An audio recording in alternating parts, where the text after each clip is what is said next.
Bonjour à tous et bienvenue. Les événements actuels en Ukraine bouleversent la vie de millions de gens. Alors, n'ayant pas les compétences pour parler de ce conflit-là, je vais m'en cantonner au sport parce qu'il y a aussi pas mal de conséquences. Comme on a pu le voir, la finale de la Ligue des Champions qui devait se tenir à Saint-Pétersbourg a été délocalisée à Paris, le Grand Prix de Formule 1 prévu en Russie a été annulé, tandis que des clubs ont refusé de se déplacer pour affronter des formations russes en compétition européenne de basket, et l'Euroleague a même dit que les clubs russes devraient jouer sur terrain neutre.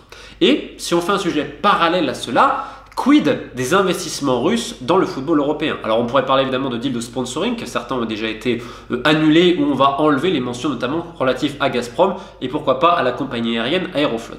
Alors on pourrait parler de toutes ces choses-là, mais j'ai choisi un autre sujet qui me paraît très intéressant, c'est celui des investissements d'individus russes dans des clubs de football en Europe. Parce que depuis 20 ans, et c'est un peu l'ironie, pendant un long moment, on est très content de ces investissements-là. Sauf que dès qu'il y a un peu une certaine crise politique et des tensions vis-à-vis de la Russie, on va regarder ces individus du doigt. Quand bien même ces derniers parfois n'ont pas de lien très crochu avec le patron du Kremlin.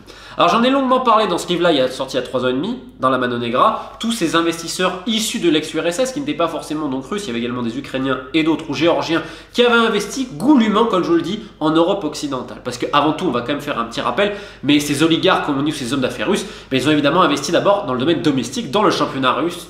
Il y aurait tellement d'anecdotes sur le football russe que ce serait magnifique, mais également dans les pays alentours, notamment où il y a une grande influence russe. Alors on pourrait parler de la Biélorussie, mais on va surtout parler de la Lettonie, avec le Riga FC de l'exceptionnel Sergei Lomakin, un homme d'affaires qui a eu plutôt du succès, mais qui l'an passé, justement, vis-à-vis du gouvernement letton, on a vu quelques petits soucis. Sergei Lomakin, qui est d'ailleurs associé avec une autre personne russe dans un autre club, qui est le Pafos, qui est un club à Chypre. C'est-à-dire qu'on a une passerelle entre Chypre et la Lettonie. Chypre qui est également une terre d'accueil très hospitalière pour les fortunes russes, notamment à Limassol, qui a été un peu renommé Limassolgrad, vu la concentration de fortunes russes. Tous ces hommes d'affaires qui obtiennent un passeport chypriote également, toutes ces compagnies écrans qu'on voit à Chypre. Chypre, comme vous le savez, c'est le temple du micmac dans le foot, mais pas que. On verra que même des gens comme Roman Abramovich, Dimitri Rebolobiev ont de grands intérêts à Chypre. Alors il y a aussi donc à Chypre, notamment au Paphos, des propriétés russes. On peut le voir également en Arménie, où il y a une influence russe assez grande, et également en Transnistrie, une région évidemment pro-russe, avec le shérif qui a fait grand parler en Ligue des Champions et en Coupe d'Europe cette année, qui est tenu par un ancien agent du KGB. Bref, ça on peut le voir assez facilement que dans les zones d'influence russe, notamment au niveau politique, et bah d'affois aussi au football, ça suit avec des propriétaires de clubs russes. On peut également le voir dans des attitudes plus individuelles. À Marbella, à l'époque, c'était un russe également qui tenait le club. D'ailleurs, on a vu ce qui s'est passé, arrestation, etc. Même chose à Lloret del Mar, une autre station balnéaire en Espagne, où il y a pas mal en effet d'individus issus de l'ex-URSS qui ont établi leur quartier et leurs affaires. Donc on comprend un peu tous ces investissements-là.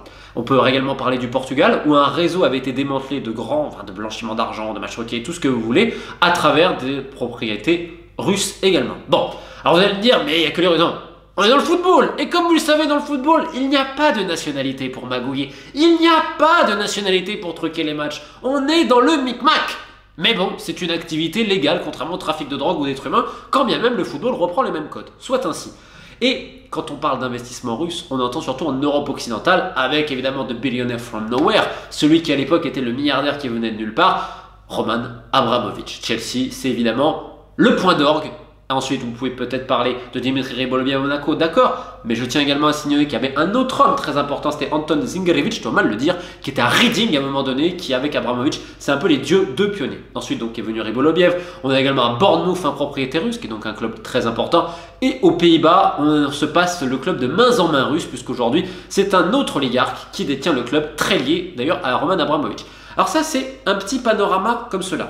On va revenir un petit peu sur l'entrée des capitaux russes en Europe occidentale. Parce qu'à la base, comme je vous le dis, ça se réserve aux pays limitrophes où la Russie a une zone d'influence. Et il a fallu de mastermind. Et oui, un homme. Et quel homme? Le maître sensei, Mr. Fix-It. L'homme qui est capable de tout régler. Pini Zahavi, le super agent parmi les super agents.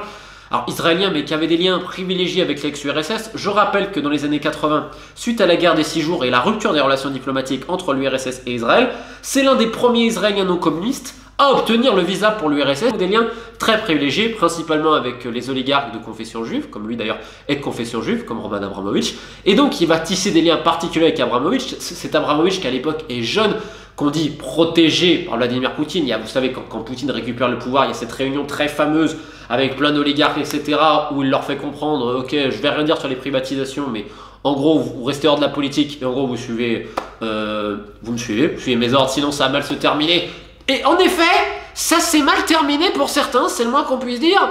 Roman Abramovich était exempté de cette réunion, il avait déjà la confiance, etc. Sachant que Roman Abramovich, comme je vous dis, à la base, c'est une énorme success story. Alors, il a des origines très modestes, notamment de Lituanie, etc. Il y a eu des persécutions, notamment du côté de sa famille, notamment de son grand-père, les Abramovichus, si je ne dis pas de bêtises. Et donc, lui, Roman Abramovich, il faut quand même saisir l'ironie, il a fait plein de petits boulots. Quand il était petit, les études, ça s'est un peu avorté. Il avait notamment ce business incroyable de canards en plastique qu'il stockait dans son appartement. Donc, il a commencé là-dessus pour terminer avec Sibneft, notamment, et plein d'autres choses, après la rencontre avec un homme, Boris Berezovsky, l'éminence grise de Boris Eltsine à l'époque, président de la Russie. Boris Berezovsky, c'est l'oligarque parmi les oligarques, celui qui s'est régalé pendant les privatisations, génie des mathématiques, qui signait à l'époque ses messages Docteur Evil, le docteur du mal, opposant ensuite farouche à Vladimir Poutine, mais avant, même si quand même, faut pas oublier quand même que dans l'ascension politique de Vladimir Poutine, il y avait quand même des liens entre les deux, il ne faut pas oublier. Et notamment avec un autre homme dont on va parler tout à l'heure, qui a les plus belles moustaches de Géorgie. Ce n'est pas par les moustaches de plexiglas comme dans Tintin, c'est par les moustaches de Patakatichvili. Mais on y arrive juste après. Pour retourner sur Roman Abramovich, on est en 95 ou 96, Abramovich va rencontrer Boris Berezovsky, qui à l'époque de Kingmaker, il peut tout faire. Il peut fabriquer des rois, des tsars ou des milliardaires. La seule chose que vous avez à faire, c'est quand même leur donner une petite partie. Évidemment, être sous la protection du docteur du mal de Boris Berezovsky, ce n'est pas sans conséquence. Et tous les oligarques, tous les hommes d'affaires, en effet, vont m'amener à passer un peu... Parce qu'il faut pas oublier que la Russie des années 90, c'était quand même pas le monde des bisounours. Hein. C'est le Far East, et je le rappelle qu'il est infiniment plus dangereux que le Far West. Bref, on y retourne sur Roman Abramovich, qui était donc ce petit homme d'affaires, voilà, à l'époque avec les canards, des jouets, il avait fait plein de choses, et puis il va se transformer en milliardaire, et quasiment du jour au lendemain. D'où The Billionaire from Nowhere, le milliardaire qui arrive de nulle part. Et c'est notamment à travers Boris Berezovsky. Alors ensuite, il y a eu plein de procès et tout. Mais pourquoi Berezovsky il est important à ce niveau-là? Berezovsky ensuite va être un tombe en disgrâce avec Vladimir Poutine, il va partir en exil, il ira en Angleterre, etc. S'en est suivi plein de choses absolument abracadabrantesques. Et vous allez voir que tout est lié un peu au football, et c'est très intéressant. Ensuite, Roman Abramovich. Donc Pini Zahavi le connaît, etc. Et cette anecdote est absolument incroyable, puisque donc en fait Zahavi, donc super agent parmi les super agents, a le but et se dit, parce qu'il faut se réimaginer qu'on est 20 ans en arrière. Enfin, c'est un autre monde il y a 20 ans. Aujourd'hui, dans un monde mondialisé, où tout est accessible, etc. À l'époque, il y a 20 ans, c'est pas ça. À l'époque, t'as aucun Russe qui a investi en Europe occidentale dans le football. Et lui, il se dit, je peux le faire. Et donc, il va mettre les petits plats dans les grands. Pour convaincre Roman Abramovich, il va l'inviter pour Manchester United Real Madrid. Vous savez, ce match exceptionnel qu'il y avait eu à l'époque. Alors là, il lui fait le grand luxe, le mec arrive, il lui met des chauffeurs privés, etc., qui étaient en plus des grands joueurs de l'époque. C'est même Rio Ferdinand qui ramènera, qui était tenu par Pini Zahavi, c'était son agent, qui ramènera Roman. Match exceptionnel, match de légende, comme vous imaginez. Roman Abramovich est saisi. Sur le coup, veut même acheter Manchester United, ce qui est assez marrant. Alors finalement, ça ne se fera pas avec United, ça se fera avec Chelsea un petit peu après. Mais c'est ça, en fait, qui va convaincre Abramovich, c'est cette folie, ce match légendaire. Pini qui avait mis les petits plats dans les grands, de Mastermind, Mr. Fix-It, toujours un coup d'avance. Et finalement, ça se fera avec Chelsea, qui cherchait en effet à vendre un petit peu plus tard. Arrive Abramovich ici, et ça va ensuite déclencher d'autres vocations, on a envie de dire. Alors il y a ce qui s'est passé à Portsmouth à l'époque. On peut même élargir en fait aux oligarques comme d'affaires issus de l'ex-URSS pour dépasser un peu cela, parce que tu as une vague ensuite d'investissement qui n'était pas que russe. On peut penser à Vladimir Romanov, Mad Vlad, le fou furieux lituanien qui avait acheté Heart of Midlothian à Édimbourg, les Jambos à Tankas. Oh là là là. C'est l'heure en fait, suite à Abramovich, des investissements des gens de l'ex-URSS. Et à ce niveau-là, bien plus tard, suivra Dimitri Riboloviev à Monaco, Cercle de Bruges, le Vitesse Arnhem, club très ami de Chelsea, très partenaire de Chelsea, ou qui passe de main russe en main russe. Tu as aujourd'hui Bournemouth qui est détenu par quelqu'un également qui est russe. Mais tout ça part d'Abramovich. Mais vous croyez vraiment que ça part d'Abramovich, ou ça partirait de... Attendez, Boris Berezovsky, retour en arrière, l'éminence grise de Boris Eltsine, l'homme qui a permis aussi à Roman Abramovich de sceller avec Sibneft. Alors ensuite, ça se terminera très mal pour eux, il y a eu des procès, etc., qu'Abramovich gagnera. Et Berezovski, lui, donc, qui, comme je vous dis, tombe en disgrâce vis-à-vis du Kremlin, il adore le foot. Il a une loge d'ailleurs à l'Emirates, Boris, il adore ça. Et il se dit, attends, si j'investissais. De manière cachée, Boris Berezovski, avec son grand ami, partenaire de toujours, la plus belle moustache de Géorgie à l'époque, Badri Patakatishvili, clac, toujours avec sa petite cigarette, une parliament. Alors, Badri, c'est le Robin des Bois géorgien. C'est-à-dire, c'est l'homme qui vole aux Russes pour donner aux Géorgiens. Bon, prend une petite partie quand même. C'est-à-dire qu'à un moment donné, la légende dit que c'est lui qui a payé les factures de gaz des habitants de la capitale, Tbilissi. Il y a tellement de légendes entre Boris et Badri. Et à l'époque, c'est même un trio. Abramovich, Badri Patakatishvili et Boris Berezovski. C'est la triplette magique avant ce qui se passe. Avec d'autres avocats qui d'ailleurs au milieu meurent dans des mystérieux accidents d'hélicoptère. Mr. Curtis, l'avocat du diable. Mais c'est là-dedans. Et c'est un thriller. On pourrait en faire un documentaire. Parce qu'après, les gars, attention, lié à ces gens-là, tu as la mort de Litvinenko en 2006. Où les mecs qui sont venus lui mettre une petite dose de poison se sont servis d'un match de foot. Arsenal CSKA Moscou comme couverture. Bref, c'est encore autre chose. Ça mériterait une série complète, j'ai envie de dire. Pour retourner sur notre ami Boris et le football. Boris Berezovski et son ami géorgien ont investi de manière cachée dans le club de Corinthians au Brésil à travers une société qui s'appelle MSI et plein d'autres sociétés. Alors, encore une fois, tout est là-dedans, donc je ne vais pas non plus, voilà, pour spoiler pour ceux qui l'ont lu et tout.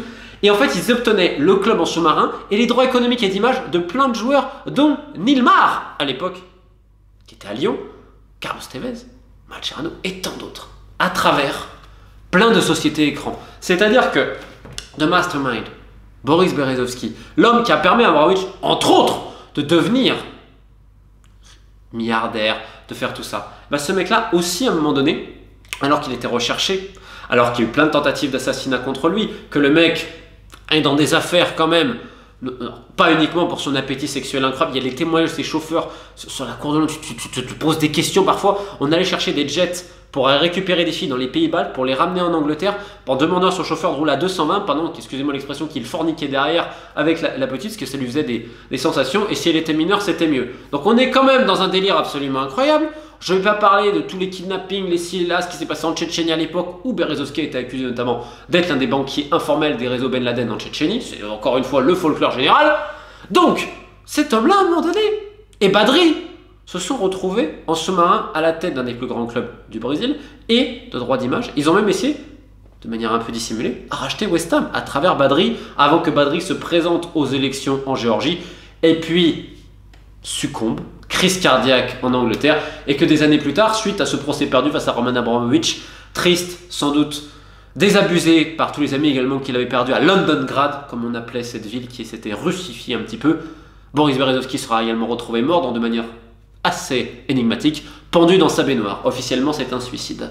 Alors, comme on peut le voir à travers cette petite introduction, c'est des oligarques, c'est des micmacs, c'est des millions. C'est une grande hypocrisie parce que pendant un moment, on a accueilli avec joie et on regardait pas trop d'où ça venait ni comment l'argent est venu. C'est pour ça qu'il faut toujours être bien, je dirais, raison gardée quand je vois l'indignation de certains. C'est une indignation quand même à deux mesures, mais on n'oubliera jamais un truc, c'est que quand on a des investissements dans le foot, c'est aussi parfois une question de vie ou de mort, ou d'assurance vie, parce que c'est quand même plus compliqué de te faire dessouder quand tu es aussi connu. Bref, il y aurait tellement à dire. Je vous souhaite une bonne fin de journée et à bientôt.